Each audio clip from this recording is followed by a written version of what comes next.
Welcome in, everybody, to episode number 6 of the Low Key Podcast. This is College Baseball Edition. If you don't like baseball, you will not like this episode. It's true. It's very dense in the college baseball area. Mississippi college baseball area.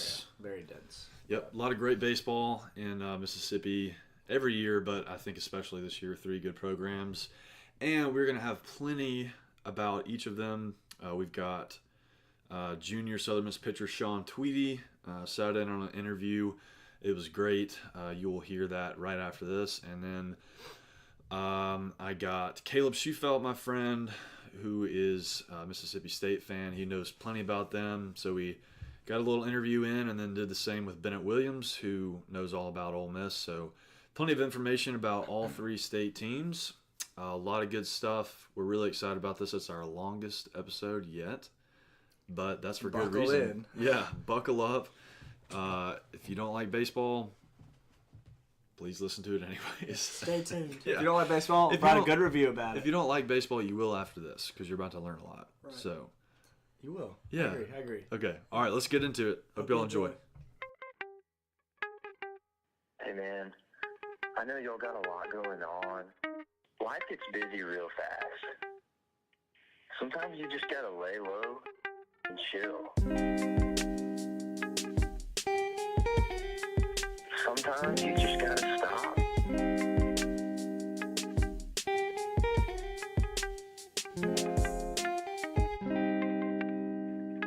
You know what? Sometimes you gotta keep it low key.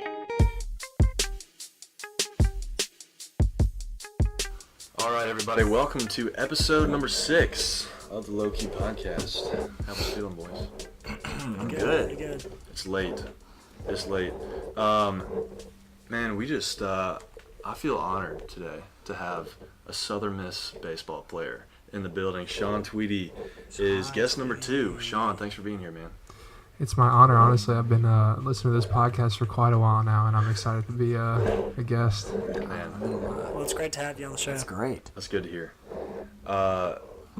Man, how ready are you to get this thing going? It's been a long time coming. I'm so ready to not face Matt Wallner I was 100 about to Slater. say, you're probably ready to not Every face any single other day. Southern Miss player again. I'm so ready to see another jersey out there on the field that we can compete against. So what are your predictions for the weekend? You thinking a sweep? Oh, yeah. We got to sweep up. We the have to weekend. sweep We up have the to. weekend. Okay. They were a tournament team last year. I don't think they're supposed to be quite as good this year, though. I haven't really looked into them that much, but So y'all don't, like, the coaches don't, like, give y'all scouting reports and stuff? they do, but not really for the pitchers, really. It's yeah. especially not somebody like in the bullpen like me, but more like the starters. They'll talk about it a little bit, and then they'll give us like a sheet, and like you see, like there's people's strengths and weaknesses, but you can't really tell once you get to the game, really. Yeah. I know they have a couple returners that kind of got hurt early in the season or early in the off season, and that's gonna definitely hurt them for pitching. How long they can stay in a game? Let's see, who did get hurt? Make sure you're talking into your mic. Let's see. They had 2. I know they had 2 pitchers drafted, Yeah. and their catcher got drafted pretty high. This is Purdue. Yeah, Purdue, Purdue's yeah. not That used to be really bad. Big Ten's usually pretty bad at baseball. But not bad this so year. it should be. But Sean's saying sweep. All right. So- Well, Oh yeah, we definitely. Pete Taylor magic. All these, Yeah, that's all, true. all That's these true. all these early season games when the North teams come down, we have to sweep. Right. Have to.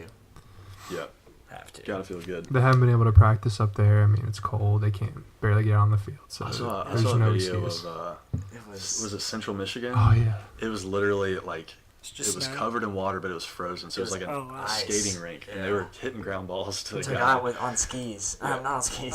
On He had Ice skates. ice skates, and he was like grounding with ice skates on and running the bases or skiing. No, ice skating the bases. Wow. Yeah. It was funny. So Impressive. hopefully Purdue will leave their ice skates at home. But should be a lot of fun. I'm excited. A lot to of the watch it. hype it's always big, but I feel like especially this year there's kind of a good feeling around Hattiesburg. Obviously you lose Nick Sandlin, one of the best arms to ever come through Southern Miss. I think that's easy to argue, but then you've got guys like Stevie Powers, Walker Powell, guys like that, and then you mentioned Matt Warner supposed to be a big arm this year on the mound. Mm-hmm. And he really hasn't thrown that much throughout his career. I know he had a hip issue, but what have you seen from Matt Warner through the fall and preseason spring? I mean, he got drafted as a pitcher out of high school, so I mean, he obviously knows how to pitch. But yeah, like you said, his hip injury kind of like hurt him a little bit his freshman year, but he still dominated. And then he got put in some tough situations last year. Like, it's hard to play, both. But I think this year, like, we're just using him as a starter. So it's not really going to be, like, a burden on him because he doesn't know when he's going to pitch. Like, he knows the exact day. So I think he's going to absolutely take off. He's not going to play outfield at all? No, he's going to play outfield. But he knows 100% when he's going to pitch. Right. Okay. It's not like, am I going to go in? And they decided on Sunday? Yeah, like, they would bring him in from right field and tell him. Isn't he a Friday guy? He's Sunday. Okay, good. But yeah, like last year, like we'd bring him in against like Tech, and he'd played 26 innings in center field, and then just randomly. all of a sudden just bring him in the last inning of the Sunday game to close it out, and then it's just he has no legs under him or anything. Oh yeah, that's tough. Do we have a lot more depth this year in our pitching than we did in previous years? We have a lot of arms, no injuries, which is awesome. Knock on wood, but I mean, yeah, I mean we should be well in good shape to make a run this year, I think. So who do you think the I guess upcoming the youngest pitcher to, I guess, who would be best as young and coming up? Who's the newcomer that has impressed you the most? Well, the freshman, I think Tyler Stewart. He's like 6'8", 6'9", from Chicago, and he's a right-handed pitcher, and he's really good. He throws the most effortless 90-mile-an-hour fastball, and I mean, he's so much upside to him. And he's got a really good breaking ball and fills the zone, so I think he'll be good for us this year. And then a junior college guy, Josh Lewis from Perk, Mississippi Gulf Coast. He's an animal. He's been really good for us out of the bullpen and maybe a starter in midweeks and stuff. So we don't know yet, but I mean, he's gonna be really good for us this year for sure. Is Tyler Stewart gonna come out of the bullpen? Yeah, at least starting out. Yeah, pretty much every newcomer is gonna be like. There's no like only the returners are starting this year. Pretty much, it's not anybody coming in gonna make a run at a starting job quite yet, but. We'll see. Yeah, I mean, you lose your ace. Obviously, it's hard to lose somebody like Nick Sandlin, but you've got pretty much everybody coming back. Did any other pitchers graduate or go to the draft? We don't have. Was it just Nick? Oh, we lost like seniors like Trent Driver and stuff. Trent was awesome. Beard. Keller. Oh, Keller Bradford. Keller. The other guy. No. Not Submarine. Yeah, I know Keller. He didn't play last year because of an injury or something. Oh, cold. Yes. Yeah, no, he didn't come back this year. Exactly, yeah. That's it. Because he was... The times he played, he dealt. Mm-hmm. Like, he was good. And then all of a sudden, he's not playing for a year. Yeah, it was tough to lose that's him. Tough to come back from just sitting and watching people pitch for a year. But yeah, he had some arm injuries, and he really didn't really get it looked at, and like it got towards the season, and then they realized that it was torn. So then it was like I think like a really long recovery would have put him at like midway this year, and he was already like 22, 23 years old. So he just decided to hang it up, I think. But he was really good for us. Yeah, well, you've got some great arms coming back. I think that's a part of the reason why there's so much excitement around and high expectations. I saw two publications had us predicted us as a 2 seed.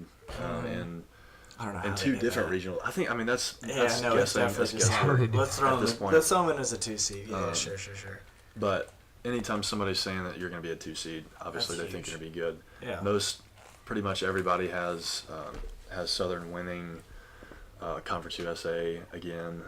As we should. Yeah, exactly. And so, well, I mean, that kind of leads into my question. How does that affect the locker room, like the mindset in the locker room? Do you think that adds pressure, or does that whose phone? Sorry. Do you think, does that add pressure, or is it a positive thing that you can build on? Oh yeah, I mean, we have a lot of confidence going into every single game. Like these games at the beginning, like I think it's like 8 out of the first 10 teams are regional teams, but then once we get into conference play, like usually like we beat the SEC teams, we beat teams like that, and so we have more than enough confidence to go and like beat every team in Conference USA, or we should have that mindset. And I think I mean the coaches obviously give us confidence. They put us in the right situations to win, but I mean, yeah, just kind of we go out there and like knowing we're gonna win because of the history behind us and stuff. We know we're better than them, so we try to go out there and do that. And we lose some, but I mean, we try to come out on top, obviously. Yeah. Who do you think the biggest competition will be of the season? Louisiana Tech, which you said that guy's arm is hurt. I don't know. Are we talking His foot just got conference hurt. play, best competition, or Man, just of all? on the- I on mean, the probably schedule. Rice. Usually Rice, maybe Yeah, FIU, FAU. They usually got some good players. But Mhm. Rice, they got a new coach this year. They got rid of Wayne Graham, which yeah, they got the Tennessee Tech head coach. Yeah, yeah, Braga, he's pretty yeah. good. Yeah. He's Now we do awesome. play Ole Miss and Mississippi State this year, right? But Ole Miss Play at 'em every year. home and then Pearl. Yeah. Play Ole Miss twice, and then we go to Star Bowl for a 3-game series. Yeah. Yeah, that's gonna be exciting. That'll be pretty cool. I bought my tickets 2 nights ago, and Um, I'm so ready for it. Opening weekend, I think it's the first series in the new Duty Noble, which is, I mean, I'm not a state fan by any means, but it's a pretty impressive venue. From what I've seen, it's pretty cool. Yeah. What's the coolest place you've played? We'll go conference and then non-conference. Conference is definitely Rice, I think. I mean, it's just like a really nice, like historic stadium, and like out in left field, you see like all the skyscrapers in Houston and stuff, yeah, and it's right in downtown. It's beautiful. But out of conference, definitely Arkansas Regional yeah, last not year. bad. It was like 12,000 Bomb fans. Stadium. Yeah, and just yelling Yes. at you. It's awesome. I have looked so many times at the game recap when we played Dallas Baptist the 1st Mhm, game, and we mhm. won. I It's like guess- 9-1. Yeah, Something like that. maybe 9-1. Oh, Or that was 9-0. such a good game. Right. I think it was 9-0 Yeah. because that was when Cole Donaldson went off that game. Yeah. I think he was 1 hit away from the cycle. Probably. Oh, that was such a fun game to watch. Holy moly, that was good. I heard we have a couple new freshmen that are gonna be they're gonna make an impact on the team. Lynch. one Yeah, of them, Danny Lynch, I'm sure y'all know Tim Lynch, his older Mhm. brother. Oh, yeah, He's a really yeah. good player for us. And Danny's literally, I didn't play with Tim, but from what Yeah. I saw him like growing up, and like I see Danny's the exact same person, exact same body type, same way the way he talks, like his Really? mannerisms and stuff. It's pretty funny to see, and all the older guys joke about it. But I think he's gonna play third base for us this year and start as a That's freshman. big. Wow. Probably, That's yeah, big. in the middle of the lineup guy, and he's Yeah. he's a beast. Left-handed hitter, big presence up there, and I mean.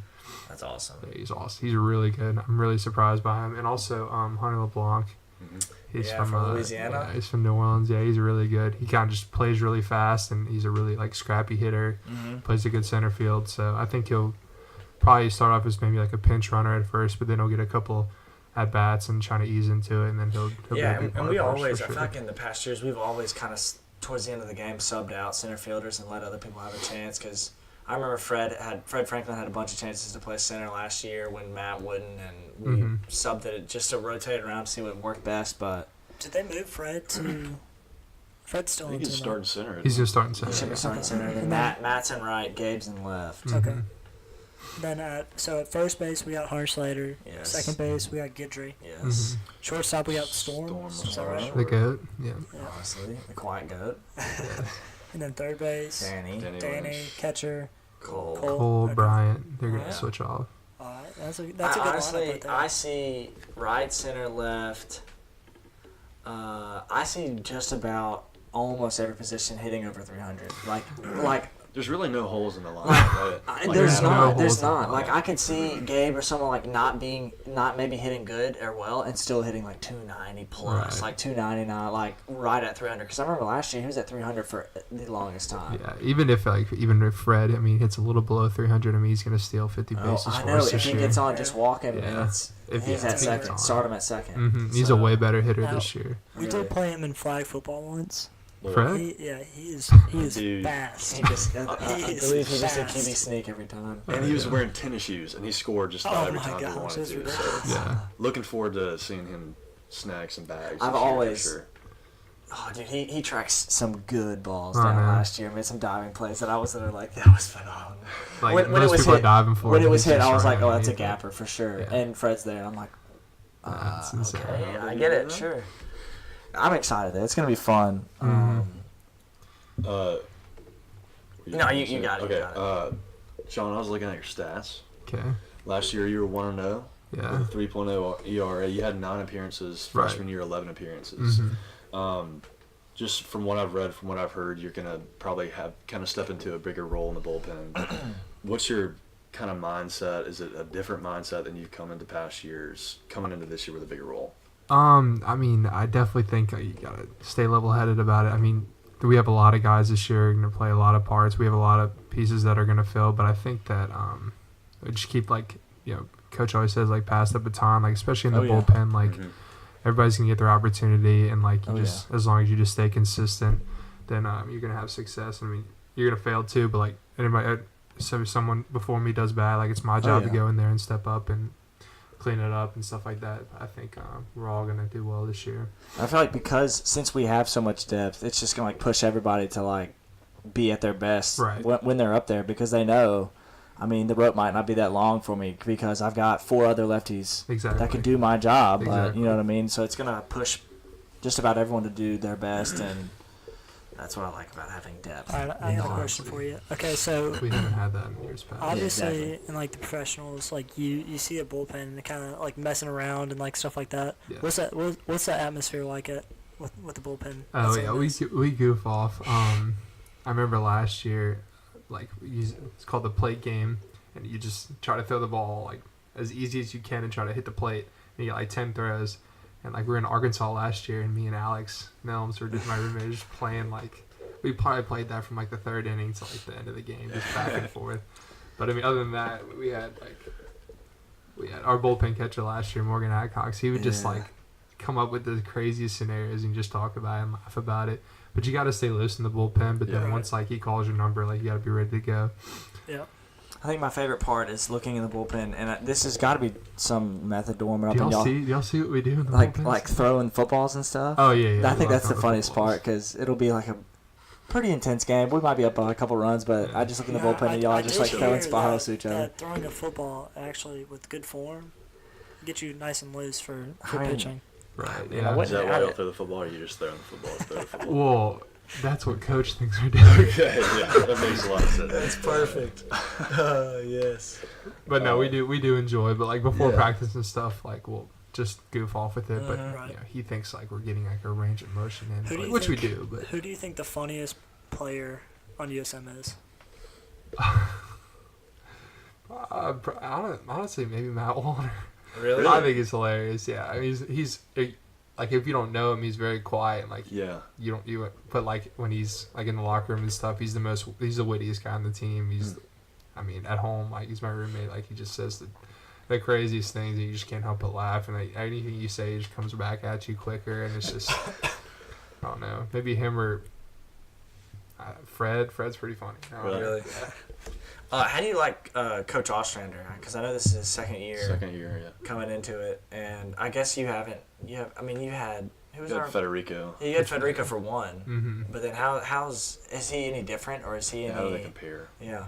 Well, Coach Fed was more hands off. I'd say he had more of a manager's mindset, like more of a Coach Barry type, but, like, he was an assistant at the time. So, like, when we saw him go to ULM, like, it made the most sense because he did definitely, like, I mean, he was a good pitching coach, but Coach Oz is definitely more, like, hands-on with you and, like, keeps you, like, accountable with a lot more stuff, and he expects more out of you, which in return makes you do better. But I think, I mean, they're both awesome. But I think Coach Oz is a little bit, like I said, like, he really, like, it helps with your technique and stuff. Coach Fed was like, I mean, if it's a strike, like, that's good. Like, don't change anything. Don't change it. Keep doing that. But, that's awesome. You had a very successful high school career. Played at, what high school did you play at? Louisiana. North Lake Christian. Yeah, that's right. What drew you to Southern Miss, and what have you really liked about it since you've been here? Out of high school, I think it was, like, my biggest offer.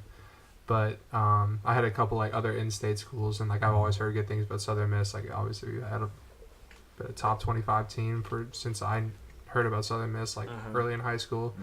And I mean, I know a lot of people went there, like, some of my sister's friends went there and stuff, so I'd always known about it. And then, I mean, once I got the opportunity to play here, like, I didn't even think twice about it. But I mean, obviously, it's honestly way better than what I expected it to be. Like, the people here, like, coming, like I thought it was gonna be a little more like country and stuff, which it is some people, but Yeah, Yeah. Absolutely. I mean it's everything I dreamed for sure. So what town in Louisiana is that? Mandeville. Mandeville. Mhm. Okay. How do you like Hattiesburg compared to that? I mean, it's honestly like not really much different. I mean, I kind of, like I said, I thought it was gonna be a little more country or whatever, but like I mean, Oak Grove, everything, it's just kind of it's the same thing as down Right. there for sure. It's not any different. Best Coach Barry memory or story, if you can think of one.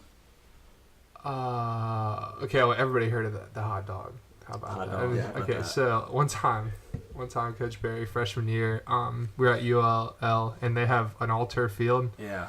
and we were practicing like on a Thursday before, like we go play on Friday. We were just hitting batting practice, and we were cleaning up the field after, and it's a turf field, right? And they had the portable mound on top, Yeah. and Coach Barry was like, turned to me, he's like, "Hey, like I'm gonna get Cody with this joke." Cody Carroll he was a freshman at the time with Right. me. He saw me, and he goes, "Hey Cody, why don't you go take that mound, like portable mound off the field, because the grass is gonna die." And he just died laughing, and like Cody looked at him and was like, because he wanted to do what he said, and he's like, "What do you mean, Coach?" He's like, "Coach, like go take it off. You know, it's like the portable mound, the grass is gonna die." And like he's just cracking up laughing, and Cody still went and did it because he like wanted to follow his rules, but like Yeah. he knew. Everybody was laughing. It was really funny. That's funny. He couldn't even- That's when I knew like Coach Barry wasn't as serious as I thought. Yeah. I see him in Lenny's Really? every time I go. Really? Well, him or Coach. Yeah. Huh? Yes. Yeah, I saw him in there today. Oh, really? Yeah, he was in there. Yeah, they love that. Yeah, he comes off as like he like if you say the wrong thing, he's gonna kill you or something, Mhm. like stone cold. But That's definitely what I thought like when I first Yeah. got here. But I mean, Oh, yeah. I always went to the assistant coaches at first, and now I mean, I talk to him like he's my dad or anything. I mean, he's just really relaxed. Thank you. That's awesome. any other questions? I have a follow up, like final question. So we'll close it out. I'll say DH. Speaking of Eric earlier, is Eric Horde coming on strong this year? Because I mean, Yeah. last year I know he hit a couple bombs that were just. Yeah, he's definitely coming on strong this year. I think he really found his swing. I think he got a lot of confidence back. And I think he's getting a lot more opportunities this year. And obviously, he has the power. I mean, Oh, yeah. we've all seen it. He's an animal. But and he's got that presence up there. And I mean, we need like a big right-handed bat in our lineup because we have like 8 lefties in our lineup. Lots We're of still sad. So Which is good. is Lynch a lefty? He's a lefty. Yeah. boy. So Is you got- Hunter LeBlanc a lefty? He is. Man. So you got No way. Coach Gabe, Gabe likes those Guidry, lefties. I don't think I've Slater, ever seen it Warner, like that. Like Kenny. ever. Yeah, I mean, we got pretty much our whole lineup's lefties. At least our first 5 or 6 guys. And then Storm's a righty. Storm's righty. Yeah, I was about to say that'd be the only one. What? And the Doesn't Guidry- catcher. Doesn't Lefty. Guidry- Lefty. Guidry 'Cause switched, he- doesn't he? Yeah. No, he's a lefty. He's a Okay. lefty. I mean, he might have switched in. He might I be think he was labeled. righty in high school. In, Yeah, in he's- high school, he was labeled a switch, but he's done lefty Okay. now. Mm-hmm. Okay. I just thought of another question, so I have 2 questions. Who is, besides Matt Warner, who's the toughest guy that... Well, okay, I'll say toughest guy on the team besides Matt Warner and toughest guy that you ever face in a game, if you can remember. Toughest guy I ever faced in a game is definitely Thomas Dillard at Ole Miss. yeah. He's like a big switch hitting catcher. Yeah. And I think like that we played him in a midweek at Ole Miss, and then I'll talk Adam about Jackson it. came in the game and like gave up a home run against him because he switches. So like Yeah. he hit from the right side, or no, he hit from the left side his first 2 or 3 ABs. So we're like, we're gonna switch him around. He hasn't hit one. He hasn't hit left-handed that one, He or hit one right-handed out. from He that hit game. one out at Ole Miss. Yeah, he took it. Oh my Yeah, gosh, I and remember then that. They brought me in against them at Trustmark, and he pretty much he hit like a screamer like to left field for a single and scored 2 runs. And I was like, this guy's a beast. Yeah. This guy's good. I played against him in high school. Well, he was a 9th grader. No, he was like 2 years under me. Come on, But man. he started Tell- started in high school when he was in 8th grade. Tell him what you did to him. Struck him out 3 times. I never had any problem with him, but I mean, Teach there. But I remember watching him at Oxford High School I guess his senior year, and they were up like 10-1 in the state championship, and they needed one more run to win, and he came up to the plate and hit a bomb to walk it off to That's mercy awesome. rule, and like his swing hasn't changed since high school, and I can understand why he would be the toughest one. So toughest hitter in the Southern Miss lineup besides Matt Warner. honestly, I might put Gabe above Matt. I mean, Above not Matt. like power and stuff. You like meant the GOAT. Like Yeah, consistency wise. Toughest out, so Definitely would be Gabe. Yeah. I mean, he crouches down. He has a really good approach. Like he Very knows exactly small what he's strike doing. zone. Very small strikes. It's not fun for a pitcher. Yeah.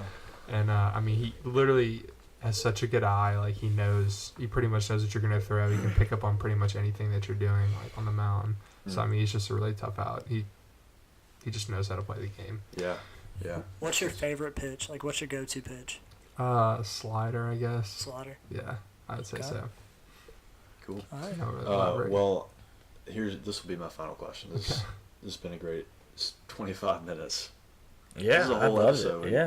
Yeah. Flown by. It's pretty quick. A lot has been accomplished the last 3 years, 2 years you've been here. Obviously hosting. Did we host your freshman year? Mm-hmm. And then a 2 seed last year at Arkansas. What do you think that What do you think that it will take to get over that hump to win a regional, get into a super regional, and make it to Omaha, push for that type of season? Well, I think that our best chance is for it to come through like Pete Taylor Park. So like first off, hosting a regional, Of and course. like what really hurt us last year is losing to like the teams that we shouldn't have, like UT Martin and stuff like that. Yeah, UT. Yeah. Columbia. Uh, We lost one. We didn't sweep Columbia, which is an RPI. we need killer. to sweep the teams that we like. From the north. It has to be a sweep. Right. Facts. I mean, Yeah, I like, agree. Purdue maybe I is a little agree. different, but all the other teams, like, we should definitely sweep them. Yeah, I and agree. obviously we start off the year sweeping state, and I mean that really like bumped us up. And then I guess we started taking teams too lightly. We're not really good at rain delays. I don't know if y'all remember freshman year. It was in the state. We were like 0 for yeah. 5 in Yeah. rain delays that year. Yes. And then we had a rain delay, I think, against UT Martin. And then we lost. I don't think we lost. We didn't lose the series, but I know we lost one for sure. And they literally won like 5 games that year. So that really hurt us on RPI. Yeah. I honestly think though, once we get into those later game scenarios, like in regionals and stuff like that, because of our pitching depth, Mm-hmm. that's going to help so much. It is, definitely. And like we talked about all these pitchers, and we haven't even mentioned like Mason Strickland, Oh, yeah. like conference pitcher of the or Mhm. CUSA tournament pitcher of the year or whatever, and like we haven't even talked about some big names like that. But Yeah. like JC Keys, Alex Nelms. Those are known, though. Yeah. But it's exciting for sure. Yeah, I'm excited. Because we're returning Ready just for this about all the weekend. bats, and we're adding a ton of new arms. Yeah, and I think the schedule is favorable too. Oh, yeah. Obviously, All our tough games are at home. yeah, and kind of on the front end, That's but you get Rice, FAU at home too. Is FAU at home? I know Rice is at home. Yeah, FAU's at home, FAU's at and then home. we go to FIU. at home. FIU is away, correct. Right. Okay. Well, cool, man. A lot to be excited about. Southern Miss baseball. Thank you so much, Sean Tweedy, being on the Low Key podcast. Yeah, it was great. Super Yeah. low key. Super. Hey, Super gotta keep it low low-key. key, man. Got to. Yeah, we appreciate it. We'll see you Friday. That was awesome. Thank y'all so much for having me. No problem. It was fun. Thanks, I enjoyed Sean. it. Yeah. Welcome back in, everybody, to the Low Key podcast. We're going to talk a little Mississippi State baseball. I got my good friend Caleb Shufelt here, self-proclaimed Mississippi State baseball expert. Caleb, thanks so much for being on, man. Hey, Ben, it's great to be on the show. It's the first time I heard about the Low Key podcast, and saw my good friend Ben Milam with a co-host. I aspired to be on the show at some point in my life, and I'm glad that could happen today. So excited to be here. And as a self-proclaimed baseball enthusiast and specialist, I do not claim to be that whatsoever. But I do enjoy the game and enjoy watching it. Good stuff, man. Well, it's there's a lot of stuff to be excited for in college baseball and Mississippi in general. 3 great programs, should all have great years. We're talking Mississippi State right now. A lot of stuff, to be excited about in Starkville. Obviously, the new venue, new Duty Noble Field, should be one of the better college stadiums in America, really. And then you got new head coach from Indiana coming in. A lot of excitement surrounding that, and you got some great experience coming back. A lot of new faces, a lot of really kind of highly regarded talent coming in. Obviously, JT Ginn, first-round draft pick, should play a lot for the Bulldogs. What are you looking forward to as we approach opening weekend for the Bulldogs? The stadium, I mean, it's going to be incredible. I've seen pictures. I've been all around the outside of it. I've yet to see the inside. And I'm extremely excited about the atmosphere that it's going to bring, the smell of the food grilling in the left field, and just the whole atmosphere of opening week and baseball season starting off. It's just really exciting, and really exciting about the returning players we have and the new coach we have on staff. Yeah, absolutely, and I mean you're getting me all excited talking about the green grass and the smell of the grills going. I think everybody in Mississippi is ready to roll the ball out there and watch some high quality baseball. We'll go through the lineup kind of first. Obviously, Jake Mangum, Elijah McNamee, guys like that are the leaders in that lineup. And we talked about before off the air about the regular season kind of underwhelming, a lot of high expectations, and then you lose your head coach after the first weekend, and then you make and then it kind of all comes together in that last month or so, and then the Bulldogs obviously make a run to the World Series in Omaha in the year on a high note. As far as that lineup goes, who are going to be the leaders in that group besides Jake Mangum, McNamee, guys like that? Who do you see stepping up to continue that success for the Bulldogs? Yeah, I'm really looking forward to watching Jordan Westberg play. He's replacing Luke Alexander at shortstop, and he just brought a ton of energy last year in the postseason. He's the one that started the banana rally. And so he's everything you hear about him, he's extremely talented, got a really good bat. And I think he's going to be a key piece to the infield and to the team in general with his bat and his glove. So excited to get to watch him play and grow and really come into his own role. Last year he started a good bit. Him and Westberg would go in and out at third,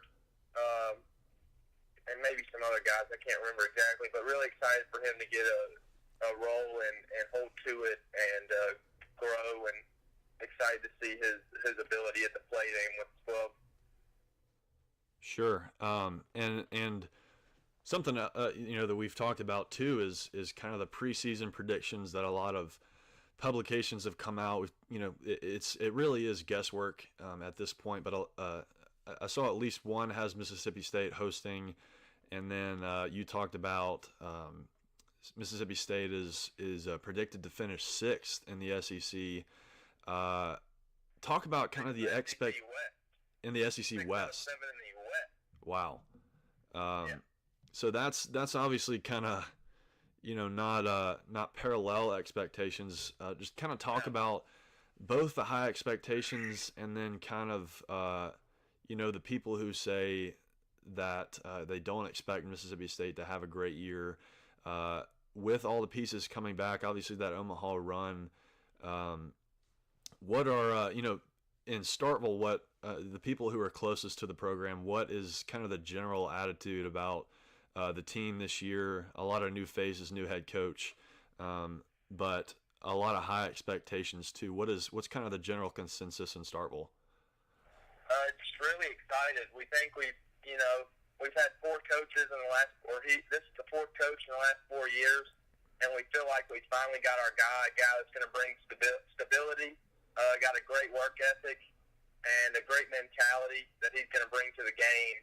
And just really excited about him and hoping for some stability and some great success out of him. We're really hoping he's one of those 10-year guys here, 10 years or longer, and just has sustained success. And so that's an exciting factor of Mississippi State baseball. And then just for the year, we returned the whole outfield. All 3 guys batted over 300 last year, and McNamee, Mangum, and Rowdy Jordan. A ton of experience between the 3. They don't commit many errors. Both have great bats. All 3 are great leaders, especially Jake Mangum, a very vocal guy. He's gonna come to work every day and look to get better. And everyone looks up to him and is really excited about his senior year and what he's going to bring. You know, it's his fourth year in the program, fourth head coach in his fourth year, and he's been the one piece that's been there all 4 years. You know, he's been to 3 super regionals and 1 College World Series. And so you start to wonder how much of it is the coach and not the players, and how much of it's the players and not the coach. And Sure, he's really the guy that everyone looks to, not just within the baseball team, but within the whole baseball program, fans and all. absolutely, and really, regardless of all the new pieces coming in and who you lost from last year, it's gotta feel really good to have guys like Mangum and McNamee, senior leaders coming in that have been in the program and that have played through that success and seen a team all the way through to Omaha. So you got to feel good about that if you're a Mississippi State fan. Caleb Shufelt in here talking a little Mississippi State baseball. Let's move on to the pitching aspect of it. Obviously, you lose Connor Pilkington, your Friday night guy, and Jacob Billingsley, who is a consistent piece of that starting rotation. A lot coming back in the bullpen, but some newcomers too that should add a lot to that. What are you expecting to see there? Yeah, I'm expecting to see a really deep staff with some really good stuff all the way around. We bring back our Friday guy, Ethan Small. He's a junior, so he brings a lot of leadership to the pitching staff. Last year he pitched 101 innings, had 122 strikeouts in those 101 innings. That's not bad numbers right there. Really good lefty, really good stuff. And when he everyone's going to have an off night every now and then, but mentally, he's mentally prepared to work through it and just grind through it and give you his best stuff night in and night out. And then following behind him, a guy with no experience but a ton of talent and he's already brought a ton of energy to the program, but JT Ginn, first-round pick last year, and then MLB draft and opted out to come play at Mississippi State. So really excited to see what he does, and heard some really cool stories about him in spring ball and them trying to protect his arm. The other day they were practicing, and Elijah McNamee showed the bomb off of him, and they were protecting his arm, had him throwing 91 to 93, and he got ticked off. And next thing you know, his next 9 pitches are all fastballs hitting the plate at 97, and he strikes out the next 3 guys. So he's going to be a really special player. You don't think the pressure is going to get to a guy like that, but you never know. So excited to see that. And then our Sunday guy, Keegan James, he was inconsistent at times last year, but had some really good stuff. And everything you've heard, he's had a really good spring. So looking forward to watching him throw out on the mound on Sundays. And then at the back end of the bullpen, we got Riley Self, Spencer Price, and Cole Gordon. And all of them have a ton of experience between the 3. Spencer Price was hurt last year, but 2 years ago at one point led the SEC in saves. Riley Self, most people know about him, just been a really strong guy, has some really, really good stuff. And then Cole Gordon really came into his own last year, late in the postseason, and is really cornerstone for the team and won a bunch of big games for us and kept us in some games. Yeah, absolutely. So a lot of look forward to, both in the lineup and on the mound for Mississippi State. A lot of great baseball around the state of Mississippi. As we've mentioned, Ole Miss, Mississippi State, and Southern are preseason top 25 teams projected to be postseason teams, and I don't think that is a mistake either. I think that'll hold to be true. Yeah. Obviously, Mississippi State opens up this weekend. Believe it's Sam Houston State, but could be wrong on that. But I lied to you, Ben. I looked up. It's Youngstown State. Youngstown State. Okay, so first series in a completed new Duty Noble field.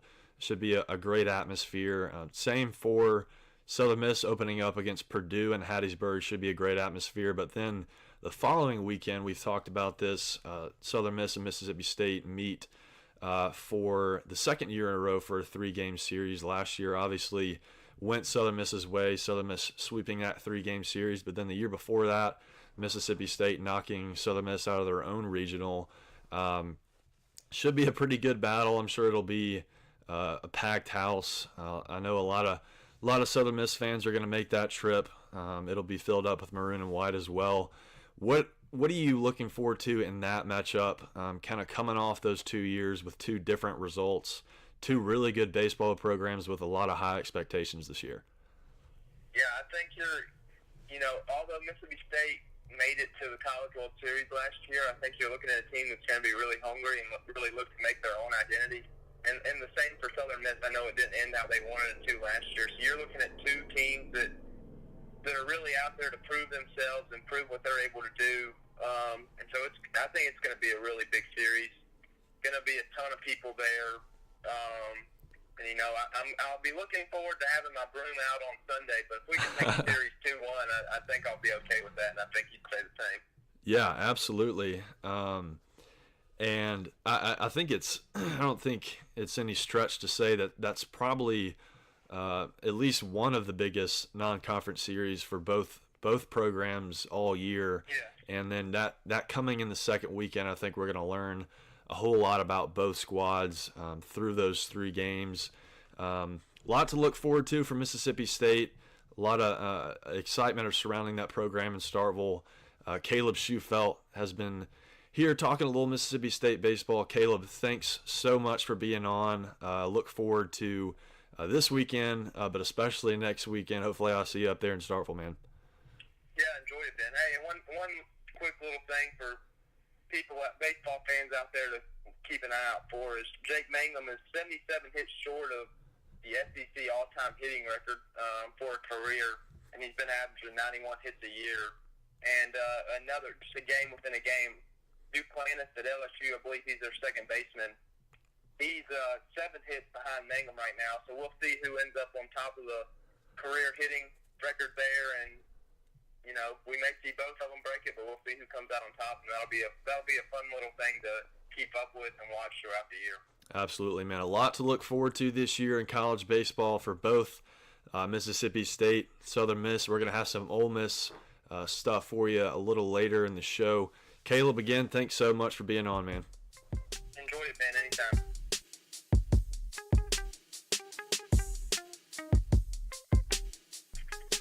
Hey everybody, welcome back into the Low Key Podcast, college baseball preview edition. We've talked Southern Miss baseball. We had Caleb Shufelt on earlier to talk a little Mississippi State baseball. Now I've got my friend Bennett Williams, the encyclopedia of Ole Miss sports, as I like to call him. Bennett, welcome on the show, man. Thanks, Ben. It's an honor to be on the podcast. I feel pretty special, not gonna lie. But yeah, thanks. Glad to be on. Absolutely, man. Well, obviously, a lot of high expectations for this Ole Miss ball club, and that's nothing out of the usual. Big year last year, regular season kind of tore through the schedule, but then things kind of fell apart really in that regional with Tennessee Tech coming in and winning that. Obviously, a disappointing end to the year. Kind of national championship aspirations kind of came to a halt pretty quickly there. What's the mindset surrounding this program going into this year after how the way last year ended? Yeah, honestly, last year, arguably that was one of the best teams that Diego has fielded. They were pretty much destined for Omaha from the start. There was never a game the entire year that they looked like the moment was too big. They never seemed that they were out of a game. Just 1 through 9, the lineup and the pitching, they kept them in every game. And so, yeah, you're right. They ran through the regular season. They set the record for the most wins in program history. And so no one saw what happened. No one saw that coming. The regional against Tennessee Tech. That was just not like the team whatsoever. They just kind of forgot how to hit. There was a doubleheader, and we just couldn't hit. And so that's what happens in baseball. If you have one bad day of baseball, your season's over just like that. Sure. There was a lot of angst. There was a lot of frustration from the fan base. And it has carried over a little bit into this year where people are just like, what are you going to do in the postseason? Show me if you can take that next step. Right. Because we know the team's going to be good. They returned 7 of 9 everyday starters from the lineup, and they're going to be very much similar to last year's team. It's just people are kind of waiting on what we can do in the postseason. Can we win a regional? Can we go and win a super regional? That's pretty much the mindset of the fan base, and the team kind of thinks the same way. They have their eyes set on Omaha. They're kind of using what happened in the regional as a chip on their shoulder, as some fuel as the season gets going. Sure. Yeah, absolutely. And you said, you mentioned, returning 7 of 9 starters. Anytime you do that, that's going to be big for your ball club, but especially coming off a year where, just about every week, Ole Miss was in the top 5, top 10, and really, won the SEC tournament and was a very successful team regardless of how the season ended. How do you see that lineup shaking out, kind of, how are the newcomers going to fit in there, and how are the guys returning that had success last year going to kind of lead that group? Well, really, the most interesting thing about this year's lineup is I think it's going to be better than last year's lineup. We had young guys, a guy named Tyler Keenan. He was all SEC as a freshman. He hits .310, double-digit home runs, again, as a freshman. And, this guy is only going to get better.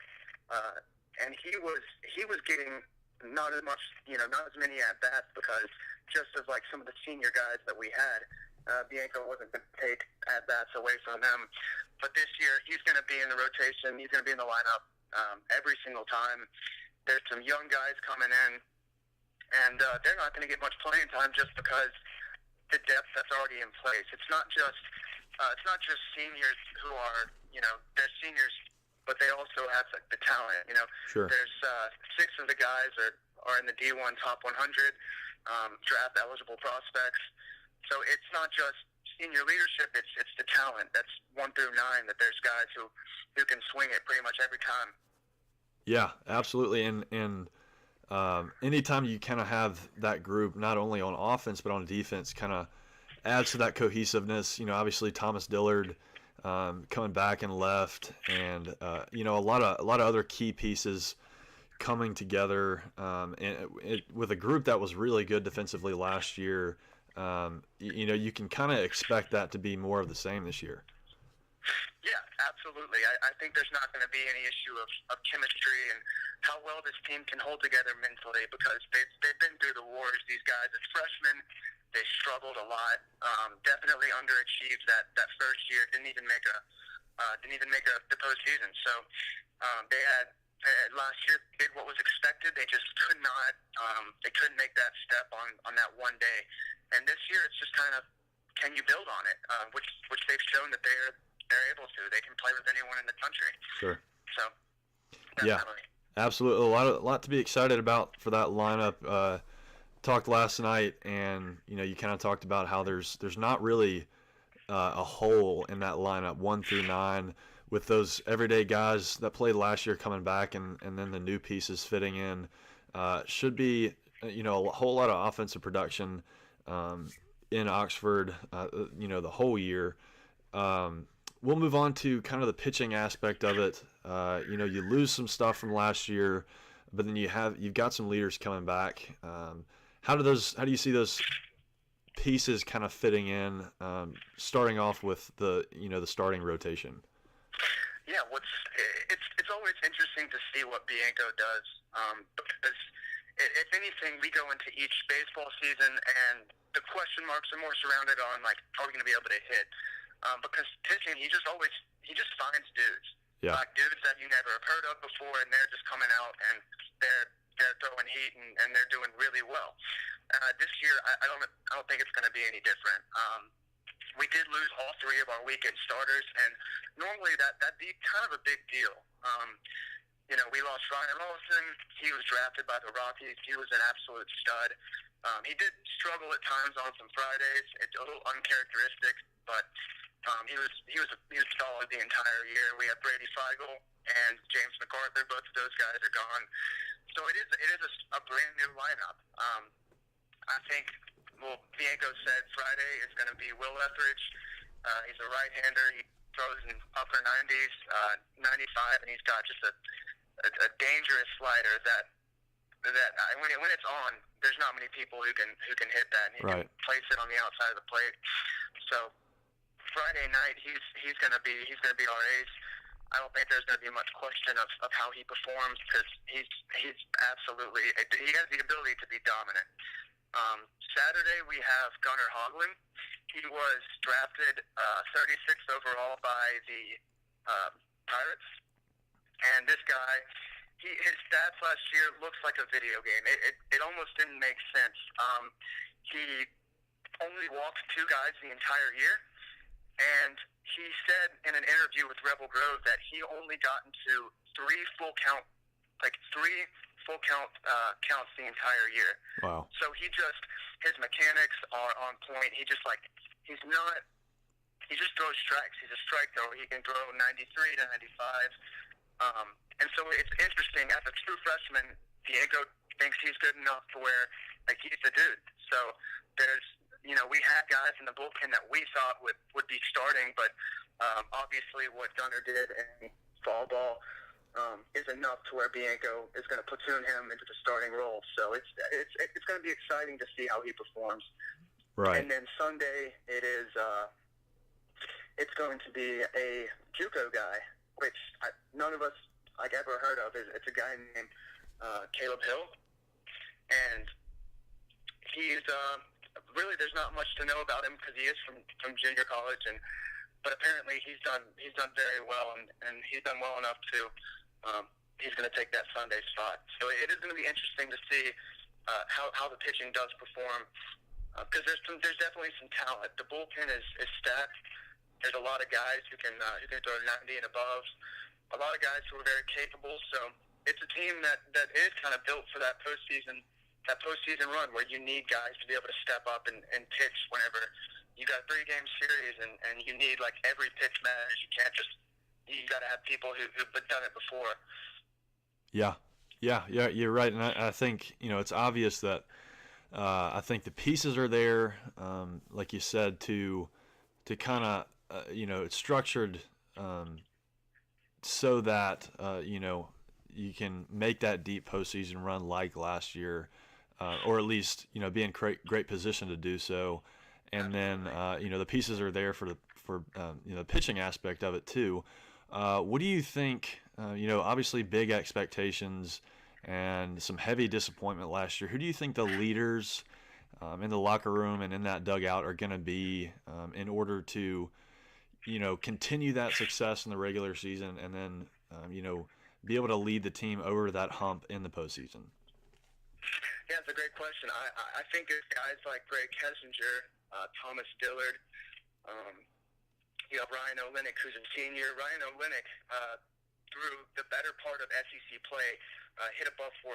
I mean, the dude was unconscious. He just hit, and he found ways to get on base. And he terrorizes pitchers. It's guys like that who've been on this team a while. And then you have, Gray and Thomas Dillard, who all they did in high school was win. And, they were elite prospects. They're part of that number 1 recruiting class that Bianco got to campus. And baseball is weird where, you can have a number 1 ranked recruiting class, but a lot of those guys are getting drafted and getting paid $2 or $3 million, and they're never showing up to campus. Well, these guys, most of them did show up to campus, and that's what set these lofty expectations on these young dudes, and, they didn't respond well.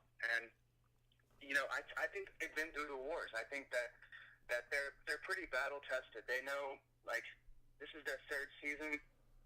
They know that they're capable of it. They did it last year, and I think that with that experience and that talent and just the cohesiveness in the locker room, I think it's got the potential to be a very dangerous club.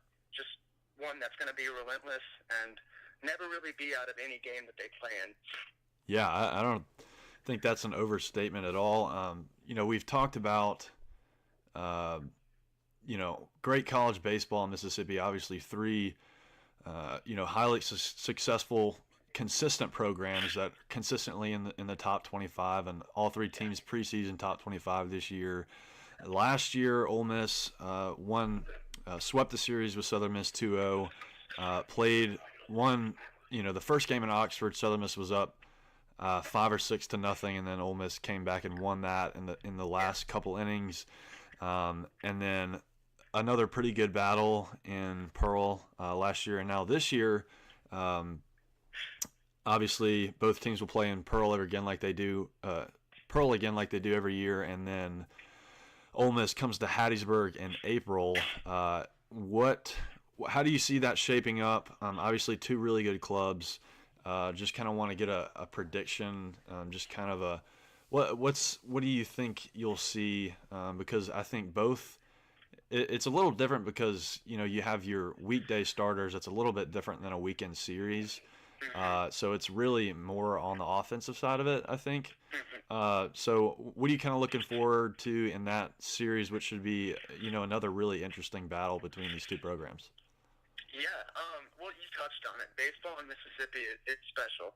Not many people or teams here. You got Florida, who's winning national championships every year, and they barely get 1,000 people into the stadium to watch their team. Right. Yeah, in Mississippi, you're selling out 7,000 seat stadiums, and Mississippi State building, upgrading Duty Noble. It's a beautiful facility. Yep. And Southern Miss is a very respectable program as well. They always have a good team, and it's interesting to see, like, whenever Ole Miss and Southern Miss play each other. You're right. The weekend, you don't have your weekend pitchers going, so it is more about offense. Mm-hmm. And I've not done much looking into Southern Miss this year, but they're always good. It's never easy to beat them, and those games in Pearl are always close, always a battle. I do think that Ole Miss's offense is going to be able to match up with pretty much anyone in the country. So that does put them in a position to where they can win that game, even if their pitching is a little bit off. Sure. Which is understandable. You got a midweek starter. They're not always on. They're not your most dominant arm. That's for a reason. Absolutely, yeah. Looking forward to that series. Obviously, like we said last year, Ole Miss got the best of the Golden Eagles, and then I think the year before that too. But then there was a 3 or 4 year span where Southern was 8-0, 9-0 or something against Ole Miss. So these are two really good programs, and they've kind of gone back and forth, and I expect to see more of the same. Two really good offenses, like you said, and a lot of good pitching too. So a lot to be excited about there. Now, we've talked about the regular season success and obviously how last year ended. How do you see this year shaping up? You said, I think it's a pretty strong statement to say that the offense is going to be better than last year, as good as it was last year. How do you see this year shaping up in the regular season and heading into postseason play? It's fascinating. It really is, and it's tough to tell because there's something about the Ole Miss baseball program where we struggle in the postseason. I think the stat is one super regional in the last, don't quote me, but I think it's 13 years, and that's got a lot of fans. You can't fire Mike Bianco. The dude has won so many games. Right. And they're always a very good team. But it's something about the postseason where Ole Miss, it's not the same team. They just get tight. They seem to do it year after year. And I want to say that this is a different kind of team. This team it's got that veteran leadership, which I think it's going to get it over the hump. I think we're going to be a national seed. So that means postseason, the road to Omaha is in Oxford, and that's the way it was last year. Everything was set up perfectly. I think it's going to be a repeat of last year, and I'm going to go out on a limb and say that the Revs are going to go to Omaha this year. I'll be in Nebraska over the summer seeing the Revs play. All right. Well, I'm going to hold you to that prediction. Obviously, a lot of positives like we talked about. A lot to be excited about if you're an Ole Miss Rebel fan. A lot to be excited about if you're a Mississippi State or a Southern Miss fan too. A lot of great college baseball coming up, starting up this weekend. We are super excited for it, ready to get the ball rolling Bennett Williams, everybody talking Ole Miss baseball. Bennett, thanks so much for being on, man, and I hope to see you soon, man. Thanks, Ben. I appreciate it, man. All right, everybody. Bennett Williams talking Ole Miss baseball. We will be right back to close out the show. This is the Low Key Podcast.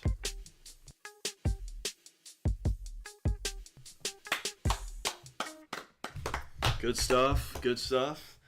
A lot of great information there. Special thanks to Sean, Caleb, and Bennett for spilling some knowledge, some Thanks baseball for coming knowledge. on the show. Absolutely. So before we wrap up, we wanted to give a few predictions. Vic, what do you think? I'm definitely thinking we're gonna win out for conference. Give a general prediction for State and Ole Miss for those that are still listening that are State and Ole Miss fans. State and Ole Miss will make it to State or Ole Miss will either of them will be one of them. I think will be in the SEC championship, playing either Florida or LSU in the SEC championship. Okay. They will boast. They will both be top 15, ending out in the country, and definitely have a regional host / regional top 2 or 1 seed. Yeah. I think so. I think they're gonna have successful seasons for sure. Well, I am gonna. It's kind of a bold prediction. Okay. I'm gonna say Mississippi State, Ole Miss, and Southern Miss are all gonna host a regional. I really do. I don't know what's gonna happen. Right. It's a prediction, right? Yeah. But I think all 3 teams are. I think they're 3 of the top 16 teams in the country, and I think Southern Miss's schedule sets up well for them to host. I think we as in Southern Miss will win the regular season and the tournament, conference tournament.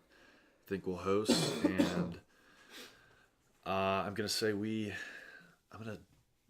and I hope this is not a jinx, but I think we make it to Omaha this year. Let's hope so. And I hope us 3 we'll make it to Omaha. We're gonna I'll do be there regardless. Yeah. I'm gonna go ahead and just say this now. If Southern Miss makes it to Omaha, we will do an episode from Omaha. If Southern Miss Okay. makes it to Well, we have Omaha, this mic, so we might be able to do it. we'll raffle off Omaha tickets. Yes. No. 10 we will raffle off 10 tickets to the But you have to College World like Series. and share this week to be eligible for This week, as in last week, because we recorded it last week. So you're too late. Oh well, sorry. We did what we could. Yeah. But thank you for trying. And Keep liking and subscribing, and keep telling your friends. Cameron, Yes. what's your prediction for USM? Yeah, for USM, I'm gonna go with kind of like yours. I do think we're gonna host, and I don't know if we'll get the super regional, but I think we'll make it to super regional. I don't think we'll host it. Oh, okay. But I was like, wait. but you know what? A lot of crazy stuff happens at Pete Taylor Park, so It's magic. we'll see what happens there, and I think USM is sitting pretty well for this season. Yep. I hope so. Plenty of great baseball to look forward to in the state of Mississippi. Looking forward to hosting Purdue. Oh yeah. They will be in That'd Hattiesburg good. this That'd be fun. weekend. Obviously, opening weekends for State and Ole Miss too.